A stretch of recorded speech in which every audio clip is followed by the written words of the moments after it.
Adelante, Adolfo. Gracias, Memo. Bueno, pues buenas noches a todas, buenas noches a todos. ¿Pueden ver mi pantalla? Sí. Muy Sí, bien, sí. perfecto. Bueno, pues voy a comenzar, compañeros, y discúlpenme si hay unas pequeñas pausas o algo así. Voy a estar asegurándome de darle acceso a todas las personas que se vayan uniendo a la reunión. Bueno, como decía el compañero Memo, vamos a platicar hoy de este tema muy interesante que es cómo nos pasamos a la izquierda.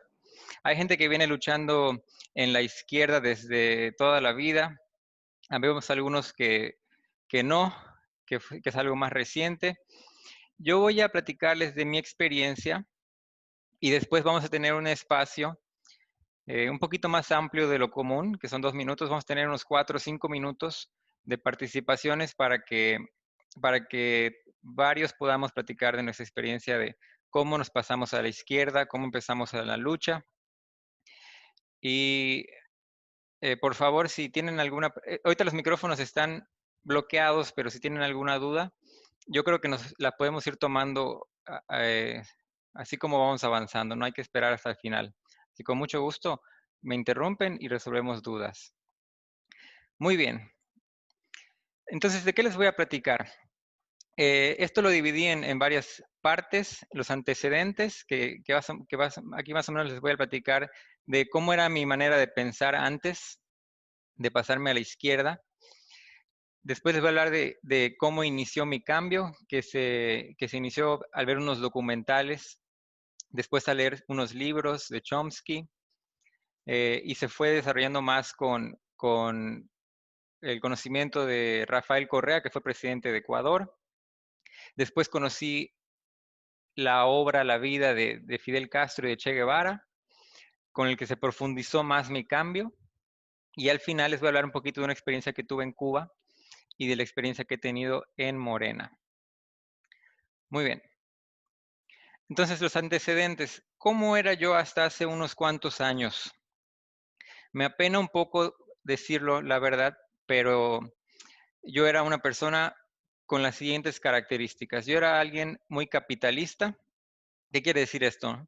Bueno, básicamente lo que les quiero decir es que yo pensaba, sí, el libre mercado es lo mejor, el capitalismo es lo mejor, funciona bien, Estados Unidos es maravilloso, ahí es donde es el lugar, no la cuna, pero ahí vive el capitalismo y todos tenemos que ser como ellos.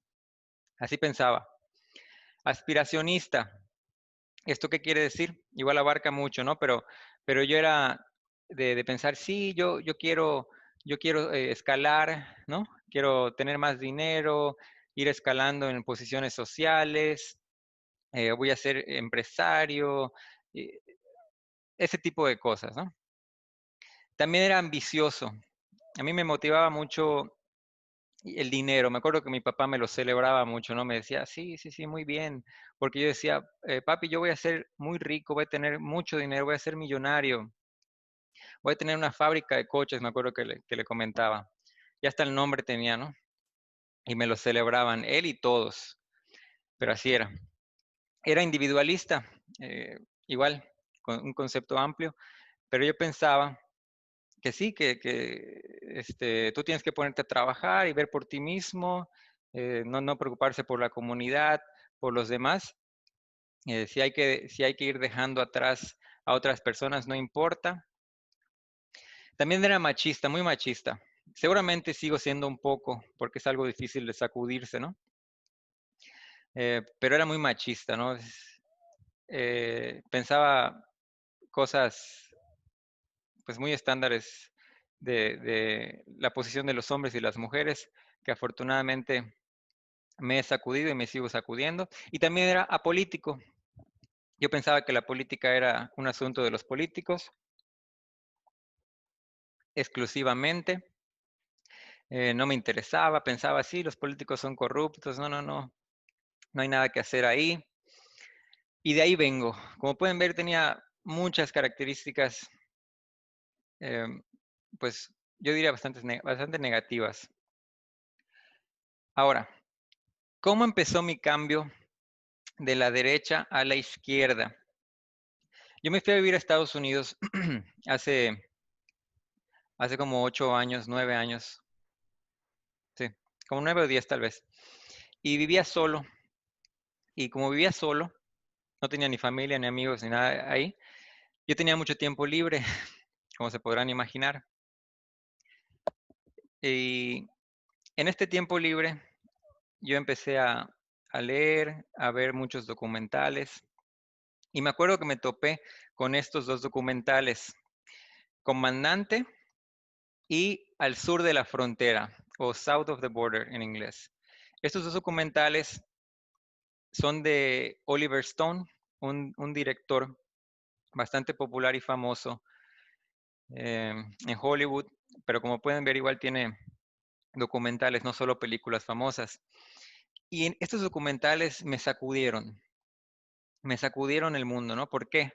Porque yo pensaba que Fidel Castro era un monstruo, un dictador, lo peor que puede haber, ¿no? Era un asesino, que era todo lo que yo iba escuchando en la tele o no sé dónde, es lo que yo pensaba de Fidel Castro.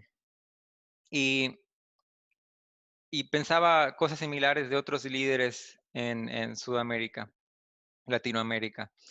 Y ver estos documentales, no es que me haya cambiado la manera de pensar, pero me hizo darme cuenta de que la realidad no era exactamente como yo pensaba, que habían cosas que no coincidían con la historia que yo tenía en la mente, la realidad que se me presentó con estos documentales me hacía dudar. Yo decía, a ver, esto como que no tiene que ver, parece una persona normal, ¿no? Con sus defectos y virtudes, pero no parece un demonio que yo pensaba. Y me hizo preguntarme, ¿he sido engañado? Como que despertó ahí una chispa. Y yo creo que descubrí ahí que efectivamente había sido engañado. Aquí empezó el cuestionamiento. De ahí, como les dije, igual tenía mucho tiempo libre, entonces también me puse a leer y encontré a este autor, Noam Chomsky. Es un lingüista, activista norteamericano, muy prolífico, tiene muchísimos libros, ¿no? Pero yo leí un par, Los Guardianes de la Libertad, que en inglés se llama Manufacturing of Consent, que es como fabricar em, consent, quiere decir que lo que piensa la gente. Y el otro, muy poderoso, igual difícil de leer en el sentido de que yo tenía que parar porque me saturaba la cabeza de todo lo que decía, me asustaba y tenía que parar. Se llama Understanding Power, que quiere decir entendiendo el poder. Estos libros y unos cuantos más de Chomsky me mostraron cómo había sido engañado. Los documentales anteriores me hicieron darme cuenta que había sido engañado, pero pero Chomsky me hizo entender cómo es que había caído en esa manipulación, en ese engaño, y me lo hizo entender de manera muy clara. Chomsky habla de muchas cosas. Él es lingüista, pero también habla mucho del poder y de ese tipo de temas. Él explica qué es el adoctrinamiento, qué es y cómo funciona, cómo desde la escuela nos empieza el adoctrinamiento. Nos empiezan a meter ideas que van enforzándose conforme vamos creciendo, que está en la tele, que está en la familia, que está en la escuela, que está en todas partes. También él me explicó qué es el imperialismo. Yo cuando pensaba en imperios, yo pensaba en el imperio romano, ¿no? Cosas que ya pasaron. Perdón. Yo pensaba en el imperio romano, tal vez en el imperio británico, tal vez algo en la historia. Pero me di cuenta que el imperialismo sigue vivito y coleando, ¿no? Muy, muy vivo.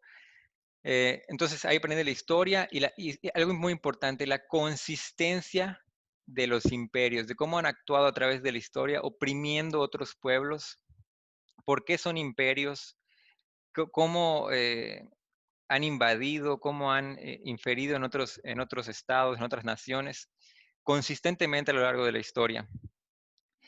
Y algo extremadamente importante, cómo funcionan los medios de comunicación, cómo nos manipulan y cuál es su rol en la sociedad. Interesantísimo. Pero con Chomsky yo pude entender cómo había sido manipulado, engañado. De ahí yo conocí a Rafael Correa. De hecho, a Rafael Correa lo conocí en uno de los dos documentales que platiqué hace unos minutos. Rafael Correa fue presidente de Ecuador por 10 años y me imagino que ya muchos lo conocen, pero es una persona excelente y él revolucionó su país junto con la Revolución Ciudadana, que así le llamaron a ese movimiento. Bueno, ¿cómo estaba el Ecuador antes de Correa? Yo creo que sí tocó fondo Ecuador antes de Correa. En 10 años tuvieron 11 presidentes. No había la más mínima estabilidad en ese país. En, en una crisis que tuvieron en esa época de muchos presidentes en 10 años, tuvieron 3 millones de migrantes.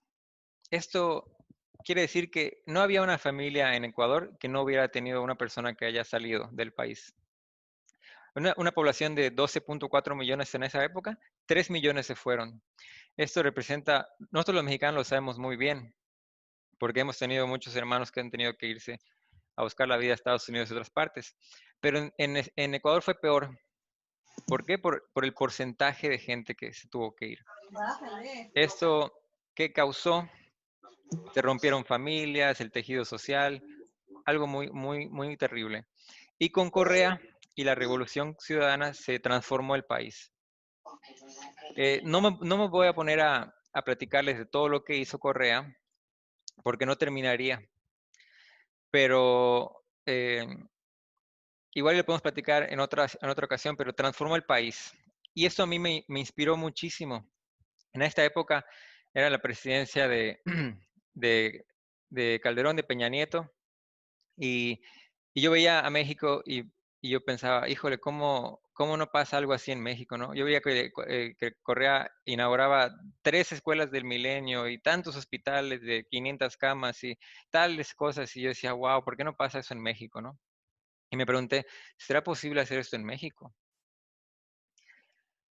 Después, continuando con todo este trayecto de varios años, leyendo, informándome, documentales, videos, YouTube, todo, conocí más a Fidel Castro. Igual en los documentales vi que lo que yo pensaba no era real, pero ya me puse a investigar más, a leer biografías, a leer cosas en contra y a favor de Fidel, y me inspiró muchísimo, muchísimo, muchísimo Fidel. Todo lo que yo pensaba, el 99% era falso y era lo contrario a lo que realmente Fidel Castro fue. Fidel me enseñó muchas cosas, entre ellas las siguientes. Me enseñó a luchar por lo imposible. Fidel realmente estaba loco porque, o sea, lo que él intentó hacer y logró era una locura.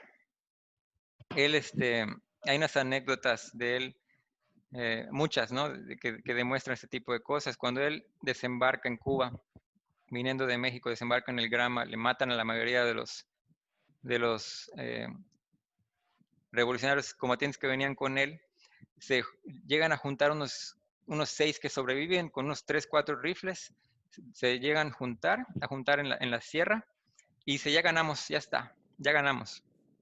O sea, algo imposible, ¿no? 5 o 6 personas con 4 o 5 rifles a derrotar a Batista, respaldado por el imperio americano. Entonces él me enseñó a luchar por lo imposible, a nunca darse por vencido, ¿no? A pesar de que tenían todas en contra, no solo en la lucha revolucionaria contra Batista, sino una vez ya en el poder, con todos los ataques de Estados Unidos, y nunca darse por vencido, a luchar toda la vida. Sí, él nunca dejó de luchar hasta su último día, a trabajar por los demás. Fidel era hijo de un español que tenía tierras en Cuba, él tenía era un hacendado, él tenía dinero, él era abogado, él podía de verdad que sentarse y llevársela muy tranquilo, tener una vida de lujo, pero no, él dejó todo esto para luchar por los demás. Me enseñó igual a inspirarse en la historia. Cualquier discurso de Fidel, incluso con el compañero, con el presidente Andrés Manuel, con otros líderes, en sus discursos constantemente están citando a otras personas, están hablando de la historia. Y yo inicialmente esto lo aprendí de Fidel, ¿no? De qué es la importancia que tiene la historia.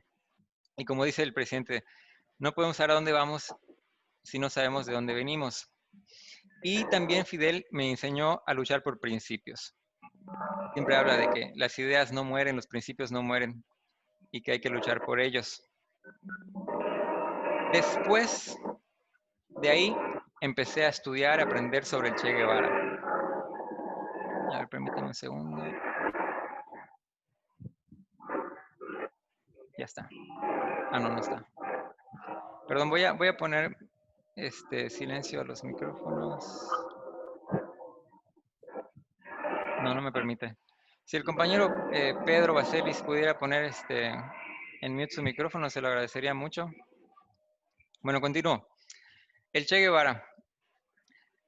Bueno, este libro que tengo aquí en la imagen es la biografía que le hizo Paco Ignacio Taibo. Discúlpenme, voy a tener que...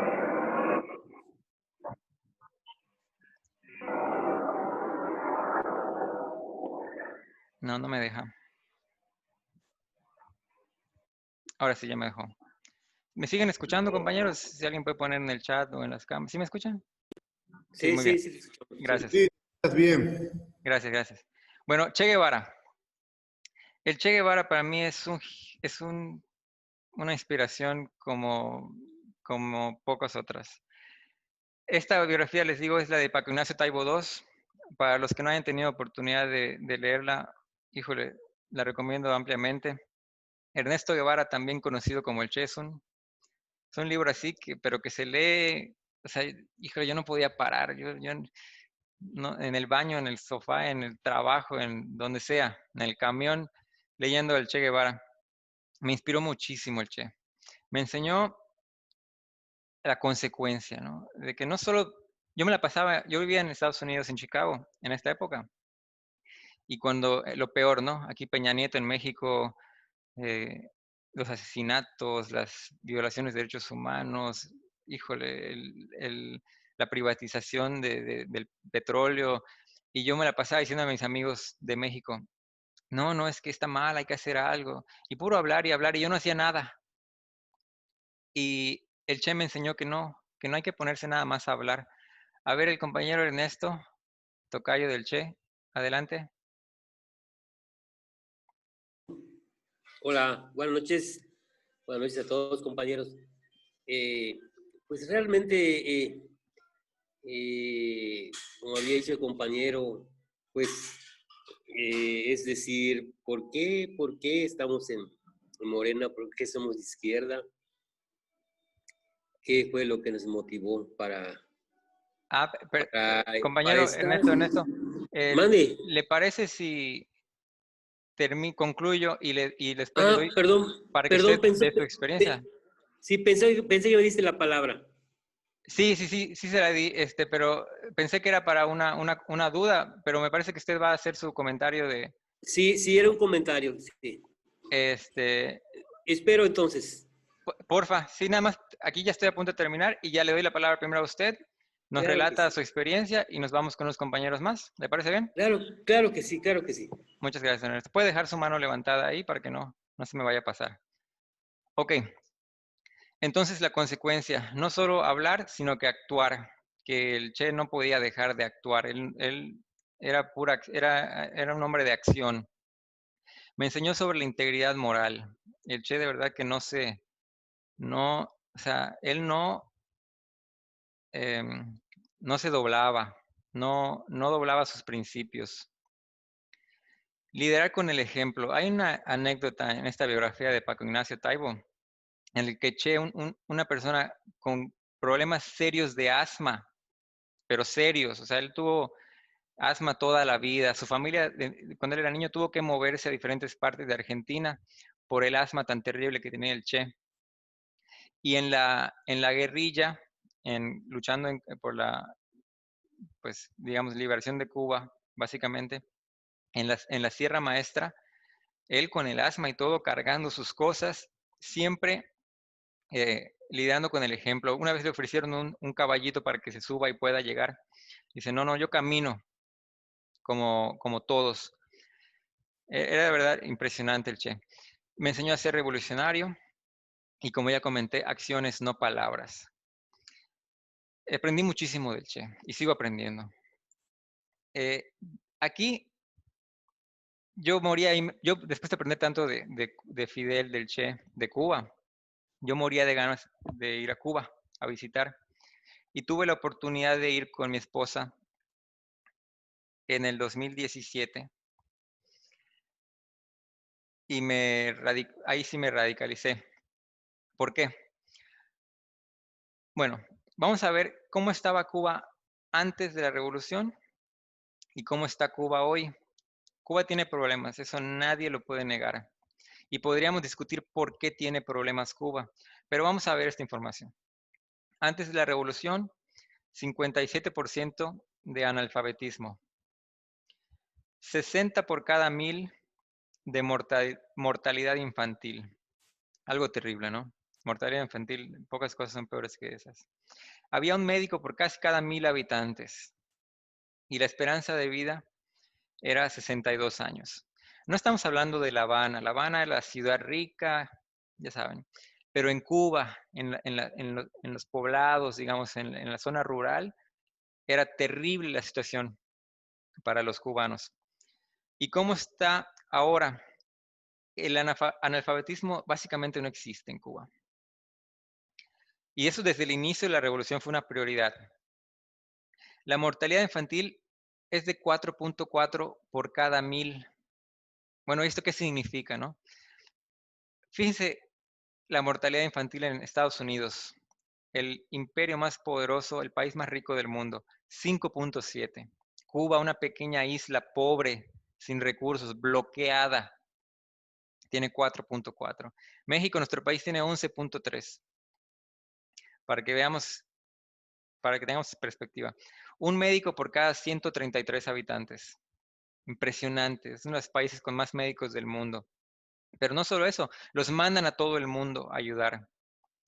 Entonces, ahorita con el coronavirus hemos visto cómo los mandaron a Italia, los mandan a todas partes, incluso a México, para ayudar. La esperanza de vida, 69.18 años. Mejor que en Estados Unidos, repito, el país más rico del mundo, mejor que en México. Yo cuando esto lo vi en Cuba, yo dije, si esto se puede lograr en un país, en una isla bloqueada, con pocos recursos, si esto se puede lograr en Cuba, ¿qué se puede lograr en México? Y eso me hizo pasar de toda la teoría de estar aprendiendo, de estar leyendo sobre el Che, de estar leyendo sobre Fidel, a decir, ya, tengo que hacer algo, tengo que pararme y hacer algo. Y afortunadamente, me siento muy afortunado de vivir en la época en la que estamos, de que tenemos este movimiento tan maravilloso que es Morena. Allá en Chicago, yo empecé a investigar si había gente de Morena, y sí había, eran bien poquitos, pero sí había. Había un comité, Chicago es una ciudad grande, había un comité en la zona sur de Chicago. Y hicimos un grupito en la zona norte de Chicago y formamos un comité. Y en ese comité nos íbamos a bazares, nos íbamos a lugares donde sabíamos que había mucho mexicano, a, pues a llevar información de Morena, a informarles que podían votar desde ahí, a trabajar. Y ya en Morena, yo pues me di cuenta de que no hay superhéroes, de que Andrés Manuel, a pesar de que es un líder maravilloso, histórico, no es un superhéroe, superhéroe, perdón. Sin nosotros, sin nuestro respaldo, sin el respaldo del movimiento de Morena. Y él lo mismo lo dijo, él no hubiera llegado a donde está. También me di cuenta que el cambio es posible, que el cambio se logra con la organización de la gente, que el cambio se logra con el trabajo de muchas personas, de todos nosotros, y que depende de nosotros el cambio. Si nosotros nos organizamos y trabajamos, impulsamos a gente como Andrés Manuel, así es como se logra el cambio. Y desde ahí, en la foto está ya mi bebé, él ahí tenía como 6 meses, ahorita ya vivo acá, decidí mudarme a México, regresar y participar desde aquí. Y aquí estamos, esta ha sido mi experiencia de no la ultraderecha, pero pues era bastante derechoso, como pudieron ver en mis antecedentes. Y ahora sigo aprendiendo, sobre todo de ustedes, compañeros, pero ya pues me considero de izquierda y de que nunca voy a regresar a la derecha, siempre voy a estar en la izquierda.